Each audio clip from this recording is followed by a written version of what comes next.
This week I'm test driving the 2006 Grand Vitara. It's been completely redesigned compared to the previous generation, which, I'm saying it again, they have absolutely nothing to do with each other. What Suzuki has done, and I'm going to repeat it probably a couple times in this video, is that they've given us a lot of value for the money. So what you get for $24,495 is your base model. All-wheel drive, 2.7 liter V6, which develops 185 horsepower and 184 pound-feet of torque. The choice between a 5-speed automatic transmission and a 5-speed manual. And all that together gives you a vehicle that is generally nice to drive. Now I'm going to explain. The 2.7 liter V6 is not particularly powerful. However, it's very refined and actually quite smooth. My top-of-the-line JLX with leather model, which retails for $29,995, has a 5-speed automatic, which is, again, quite smooth. So the combination of the two, there's a certain refinement and quality that you find out of it. But the biggest problem with the 2.7 liter V6 is that it doesn't have any heart. It actually sounds good when you push it, but you're really not moving that fast. You have to wait till about 4,000 RPM, and then it starts to move a little bit more. But if you're going to do passing on the highway, and if you're loaded or towing something, or if you have a lot of passengers, you're going to have to take your time to get on there. I'd say that if you compare it to a few of the 4-cylinders available on other compact SUVs, the V6 doesn't give you much of an advantage. In my JLX model, you get a 4-wheel drive system. Now, as opposed to a all-wheel drive system that you get in the other models, this one has a locking center differential, meaning that you have a 4 low or 4 high position, which will help you get into little situations like I'm in right now, but I'm just fooling around. Now, something that is also uncommon perhaps on many vehicles in 2006 is the fact that you have front discs and rear drum brakes. Fully independent suspension also, and even if it is maybe an older style braking system, it works very, very well. The pedal is firm, as always, the way I like it, but the biggest problem that I have here is that in these wintry conditions, these Yokohama Geolandar tires, zero grip, absolutely pointless and useless. The ABS kicks in as soon as you touch the brake pedal, and you go sliding right through an intersection. I've actually done the test and live to talk about it. Generally speaking, steering is quite good. The ride is relatively smooth. Now, that fully independent suspension does give you a certain level of comfort and grip, so it's a radical departure from the previous model. It's actually enjoyable to drive versus the other one, which was really a truck and was not that much fun to drive. You were wrestling with everything. As a final point, as far as the drive is concerned, there is an ESP, Electronic Stability Program, on this vehicle, which you can disengage. You have to hold the button for like 5 or 8 seconds. I forget the exact amount. But the trick is that as soon as you hit 30 kilometers an hour, it'll kick right back in.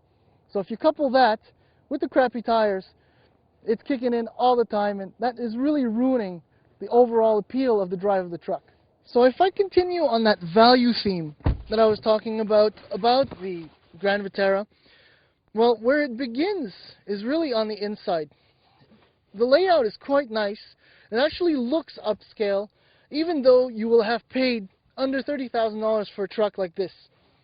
The materials used inside the cabin actually look nice, but they're cheaper than they actually look. But that's okay. You get the impression that you have something better looking than it actually is, so most people will be satisfied with that. Gauges are large, clear, everything is fine, everything is well in place. In my JLX model, well, you get the leather seats. Leather's a fairly good quality. Seats themselves are relatively comfortable. There's nothing particularly wrong with them. Support is good for the legs and the back. HVAC controls are actually quite nice. They are rotary knobs and a push button for the selection of the fan position. Radio in my JLX model is actually XM ready, has 6 CD and MP3 capability. The sound is pretty good. There's nothing wrong with that either. Overall, I have to say, for the price that this truck retails for, it's impressive. My only problem with it is the fact that the multitude of steering wheel mounted controls do not light up at night, nor do the window controls on the side and the door locks, except for the auto downside on the driver. Well, that one, you have that little bar. If you don't know where the other ones are, well, you're kind of stuck. You'll have to stop, maybe turn on the lights or whatever. But as the weeks go by, after you buy your truck, you get used to that fairly quickly. Second row of seats, pretty good. There's enough room for 2 adults. A third one will be comfortable for a short period of time. The trunk is well laid out, everything is fine.